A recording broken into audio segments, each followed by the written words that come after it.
televiziyaların dostlarımız deyərək mən daxil olmaqla bütün dostlarımızın sənin evin içinə, qapısına girməsi bugün sənin ailəndə bir soyuqluq yaradıb. Bunu kim necə başa düşsün? Mən bunu açıq sənə danışacağım. Heç görürsün, sənə demədim bunu. Bu günləri buna gətirdik. O efir yaratmadı o şeyləri. Bax, yox, nə, yox, bir dəqiq. Sosial şəbəkələr qoyan qırağa. Çünki cəmiyyət oradan götürürlər də. Bax, bugün mən bilirəm ki, sən uşaqlarının atası ilə demək olar ki, bəlkə də 3 aydan artıqdır ki, siz danışmırsınız. Və bunun dəlaləti sosial şəbəkələrdə səni özündən çıxardacaq, məktəbə gedən qızının psixologiyasına işləyəcək qədər bir ananı haqlı tərəfdən narahat edir. Mən buna görə səni alqışlayıram. Bugün sən əgər qız uşağını düşünürsənsə və bilirsən ki, bugün hər bir uşağın əlində bir iPhone-u var, planşeti var və sabah TikTok'dan kimsə girib qızıva göstərəcək ki, budur, filan kəsdir, budur, bu səni təngə gətirdi. Və sənin axırıncı Türkiyənin çıxışında deyir, Arifə bir işarə lazımdır. Bildirməyin ki, mən heç bir qanuni nigahda olan kişidən, yəni öz xanımı ilə dünyaya uşaq gətirməmişəm. Yəni ki, o adam subaydı. Qanunla da, ZAKS-la da, ZAKS bir üstə nədir? Nigahda mən bilirəm ki, bu insan Azərbaycan Respublikasının vətəndaşı deyil. Rusiyanın vətəndaşıdır və bu günləri o insanın heç kimlə nigahı yoxdur. Bu mu səni gətirdi buna ki, sən tükəndin? Mən illərdir qınanıram da bu məsələyə görə, bilirsiniz, Tolik. Və açıqlama vermirdim.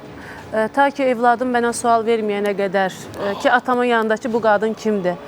O sualı bəli eşitməyənə qədər mən heç vaxt çıxıb efirdə yəni bu şeylər haqqında danışmadım və eybi yoxdur. Mən daşqalaq olsam belə, yəni mən razı idim da, dözürdüm, keçirdim. Amma mən evladım üçün müəyyən bir şeylər var ki, onları məcbur qaldım, açıqlama verdim. Çünki başqa bir qadını da incitmək istəmirdim, başqa bir tərəfi də. Bu şeylərin bu qədər gündəmə gəlməyində də bir Allahım şahiddir, bir də məni tanıyan ətrafım şahiddir ki, mən səbəbkar deyiləm. Mən efirdə sadəcə məndən tələb olunub o ki, efirə çıxanda deyiləm, mən ailəliyəm. Yəni bunu mənim evladımın atası məndən tələb eləyib. Efirə çıxanda bəli, belə deməlisən. Və mən onun bir sözünü heç vaxt iki eləməmişəm. Bunu bütün Azərbaycan bilir. Bütün mənim ailəm, ətrafım, dostlarım, hamı bilir. Məndən istənilib, mən sadəcə o söz demişəm. Və sonra arxadan nə bilim, eşəliyə, birinci adını verdilər sosial mediaya, sonra şəklini verdilər, sonra videosunu yaydılar, sonra evladının toyu oldu, onu götürdülər, paylaşdılar. Yəni, efirdə olmayan, bu səhnədə, sənətdə olmayan bir xanımı gətirdilər, o qədər yaydılar. Biri yaxşı yazdı, biri pis yazdı, onun da evladları var, ona da pis təsir elədi, onun da ailəsinə. Yəni, o qədər insanlar bu şeylərdən zərbə aldı ki, bir dənə baxış yığacaq deyə bu qədər insanları vurmaq, bu qədər insanların psixologiyasını korlamaq olmaz. Mənim evladım bir neçə ay əvvəl o sualı verdi. Yəni, mən günlərlə özümə gələ bilmədim. Bəli. Təsadüfən, ondan sonra telefonu düz almışam əlindən. Artıq aylardır telefon yoxdur onda.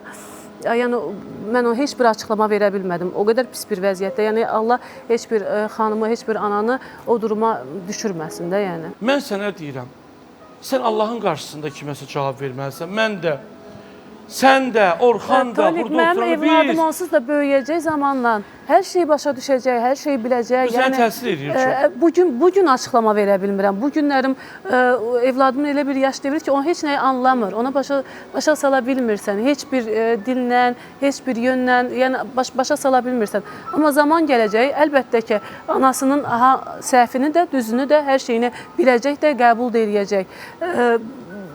Siz bilirsiniz, mənim çox yaxınım, qohumum, dostlarım, ailəm, evladlarım da inşallah gələcəkdə biləcək ki, mənim bu münasibətdə heç bir günahım, heç bir səhvim yoxdur.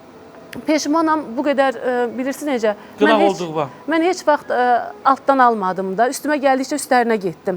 Amma zamanında dala çəkilsəydim, bugün məni bu qədər vurmazdılar. Yalandan gülə bilsəydim kiminsə üzünə, yəni bugün bu düşmənçiliyi apara bilməzdilər.